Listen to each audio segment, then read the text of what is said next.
Super Rugby round 18, the Friday games. There were 3 games and there were 3 hidings. This was not the best weekday for the Australian conference teams because they all got smashed. Top score 12 points.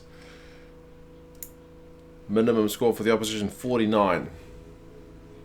That was the closest game. So yeah, bit of a hiding, and then a hiding, and then a hiding. Sometimes it happens. It's been a crazy year for Super Rugby. A lot of the games have been pretty even. There have been a lot of upsets, but this was a week of hidings, or at least a day of hidings. The first one, the Highlanders have kept their playoff chances alive with the bonus point win they needed to get over the Tars. Both these teams went into this game needing a bonus point win to have any hopes of staying alive. It was always going to be a lot harder for the Waratahs, firstly being away from home, secondly having 5 of their kind of top players out with Wallabies rest, so it was kind of too little too late for them going into this game anyway. And yeah, the Highlanders really put them to the sword. Some Highlanders fans will be asking where this has been all season. Maybe they should have played more games in Invercargill, who knows. I didn't watch all of this game. I had to go out with the missus for a bit during this game because it was her birthday yesterday. But I saw like the first 20 odd minutes and I caught the end. So did I catch the end or did I see the highlights? I can't remember. Too long ago now. It was yesterday. Mackay got a try to start things off. It was Miller heading back to clean up a loose ball and he fumbled it. Mackay got it and it was 7-zip. Lee got his try down the left wing.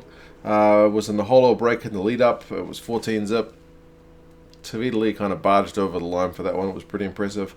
18 minutes, Franklin gets a try. They hit a lot of phases in the lead up to that one.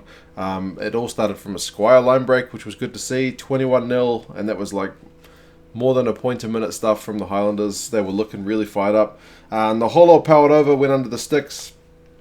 I didn't see that try, so that's kind of when I was out of the house, but I did see it on the replay. 28-0. The forwards set up that one, but it was one of the backs that scored it. 27, Newsom gets a try from a Mason kick. Went through to Rona, and they managed to keep it alive, so at least they scored a try. It was 28-7. But then Highlanders get a penalty try from Maul. It's 35-7. Robertson gets 10 minutes in the bin. Walden gets a try after, I think it was 10 phases.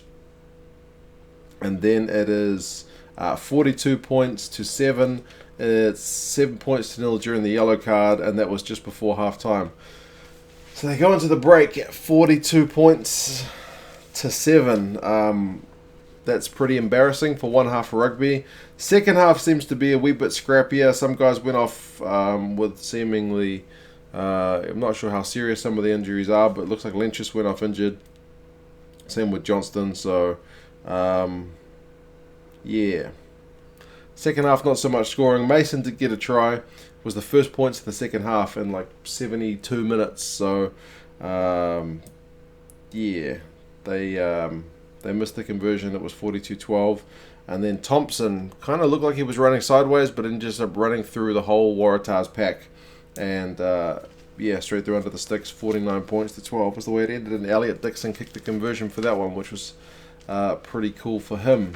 So, yeah, massive victory for the Highlanders. Absolutely what they needed. They had more possession, 55%, more territory, 62%, 100 more run meters, 437 to 337. Tackling for the Highlanders was 93%, which is kind of what we're more used to seeing from the Highlanders, just without the possession. So in this game, they had both the possession and the tackles. So if only they had that all season.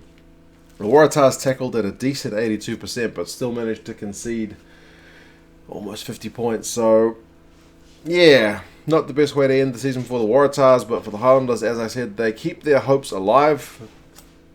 They still, as far as I'm aware, need to see what happens with the other games. I think the only way they get through is 8th.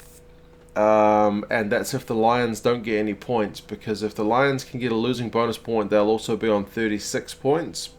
But Super Rugby, from memory, separates on wins first, and the Lions have got more wins, so I believe the Lions would go through if they finish equal.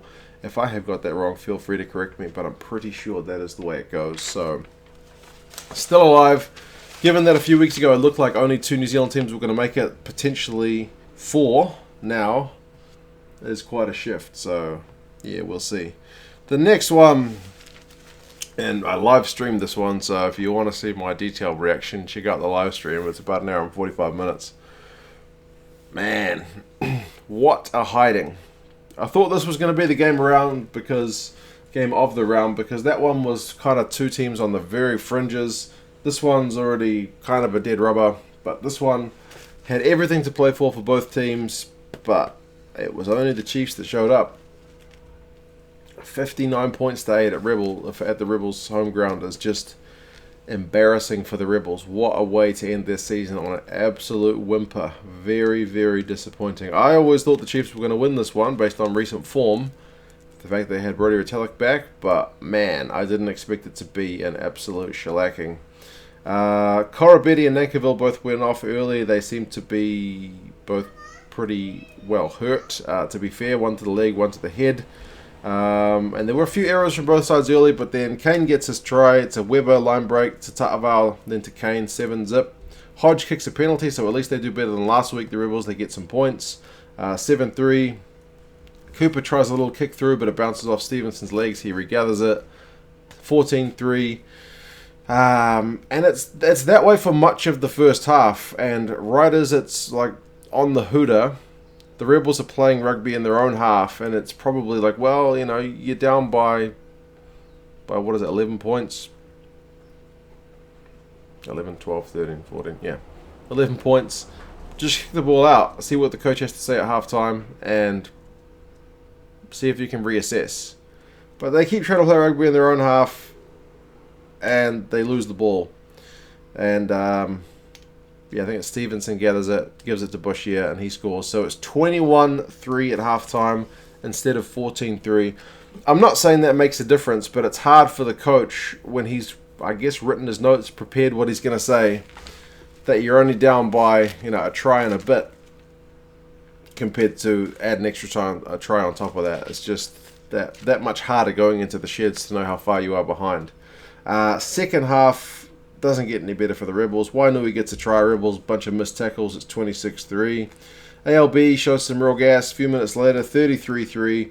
Stevenson, the Rebels kick them the ball. The Chiefs return it. There's a cross kick. It's 40-3. Debrasini goes in from a Weber line break. 47-3. Phillip finally gets one for the Rebels on 66 minutes, and he runs 30-odd meters, which is impressive, but in this situation, it didn't make any difference. 47-8. McKenzie goes in. It's Marty from a Rebels drop ball. He shows some soccer skills. 54-8, and then Stephen gets his hat-trick. Heaps of space at the back, and it's 59 points to 8. So the Chiefs are through to the playoffs, so absolutely a great performance from the Chiefs. Congratulations to you guys. I'm wearing your kit for a reason. But in terms of the game, man, what a letdown, because I was hoping for at least a bit of a battle, but it was just totally one-sided. So Chiefs fans would have enjoyed that. Rebels fans would have been pulling their hair out. And, yeah, there was never really any contest, man. The Chiefs are hitting form at the right time, for sure. They're going to make somebody's life miserable. So, yeah, Chiefs 702 run meters, which is very impressive. 415 for the Rebels. Chiefs more possession, 54%, more territory, 58%, tackled at 87%. I'm surprised the Rebels even had 76% as their tackling percentage. I thought it would have been lower. I saw Dave Vessels interviewed after the game, and he has taken a fair bit of the blame because their team 2 seasons in a row now has just finished the season on an absolute downward spiral. So it's kind of a thing. Whatever he needs to do to change that, I'm not sure. But, yeah, so I think the Chiefs are sitting in 6th at the moment. They could potentially finish 6th still, but I think that will require a draw between the Sharks and the Stormers. I read that somewhere. Probably they'll either be 7th or 8th, so it'll either be a trip to Argentina or to Christchurch. Chiefs coach has said he would rather go to Christchurch. So, yeah, bold. But I guess the travel factor is always a thing as well. So could also be a psychological thing. It could be that they've just beaten the Crusaders recently. It could be that he's trying to get his boys to be confident. I don't know. But yeah, it'll depend on what happens with that Lions and Bulls game as to where they end up finishing. The last one, the Jaguares against the Sunwolves. I saw the start and the end of this one, definitely. I had kids' swimming lessons to go to, so I missed some of it. But again, this game didn't have much writing on it. I did find it interesting that they finally had, I think his name's Federico. He's the Argentinian ref. He's never refed the Jaguares this season yet. This is the first and only time he got a chance to ref them, unless he does it in the playoffs. With all that controversy about the South African refs refereeing South African teams in South Africa, I thought interesting that they finally gave him this. And to be fair, he did penalise the Sunwolves a lot early. And I was wondering if that was going to become a topic of conversation. But the overall penalty count was 11 to the Sunwolves, 7 to the Jaguares. So not like 20-1 like we have seen in some other games. So yeah, how did this one go? Carreras got a try on the left wing.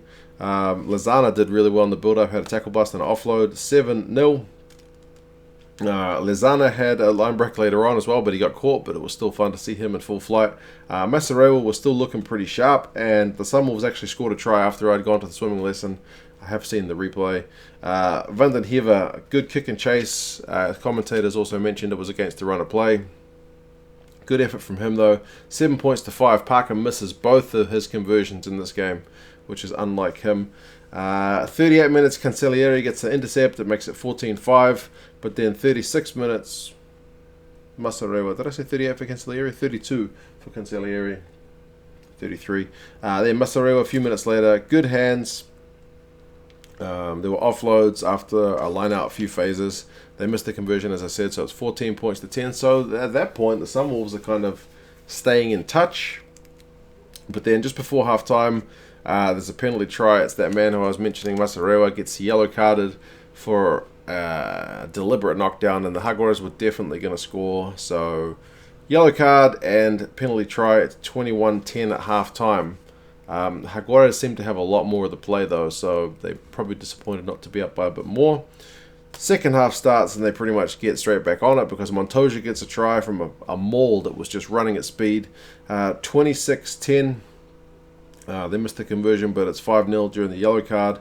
Interestingly, the game went to uncontested scrums from about 46 minutes because they lost Brigvadza, so they were out of hookers.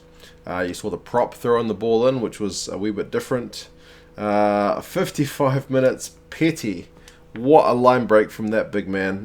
This was a great game if you wanted to see forwards in open space. Malia gets the try, 33-10. Moroni gets one from a Cancellieri offload, 40 points to 10. Ortega Decio gets one from a Carreras pass, and it was Crema who had a good run in the setup as well. All from turnover ball for the Jaguares, 45 points to 10. And then Cancellieri goes about half the field. The Jaguares go about the length of the field. 52 points to 10. It's a pretty dominant performance in the end. And remember, the Jaguares left a lot of their number one guys either on the bench or out of the squad for this one. So run meters 731 to 475. That's a lot of run meters. Possession was actually fairly even, but territory 56% to the Jaguares. Tackling, Jaguares were at 79, which is not all that high, but it was a pretty open game. Sunwolves at 71, and as I said, the penalties were 7 to 11, so not a huge disparity in that. But I mean, good news for the Jaguares is I guess that means they finish second guaranteed now. So assuming they can win a quarterfinal, they will be hosting a semi-final as well, or at least, and that's not something they'll be thinking about now, but at least gives them that kind of buffer to know that they're in that position. So yeah, Highlanders did what they needed to do. Chiefs did what they needed to do. Rebels absolutely atrocious. Very disappointing end to the season. And I've got like a soft spot for teams like that. I would have liked to see them make the playoffs for the first time, but man, they did not deserve it at all. Jaguares are having a great season. Pity for the Sunwolves that their season's kind of gone a bit to custard from fairly early on this season. But I guess the news that they were getting cut has had an impact on that. And Waratahs kind of a to-be-expected letdown, given how many of their guys were missing, and they were the longest shot of all to make the playoffs anyway. So essentially, I think a lot of the guys had probably already checked out. But hey, those are the results. We will see with the Saturday games who goes through. There are still spots available. Highlanders are still alive, waiting to see if other results go their way. You guys let me know your thoughts on these games, and I will talk to you again soon. See you later.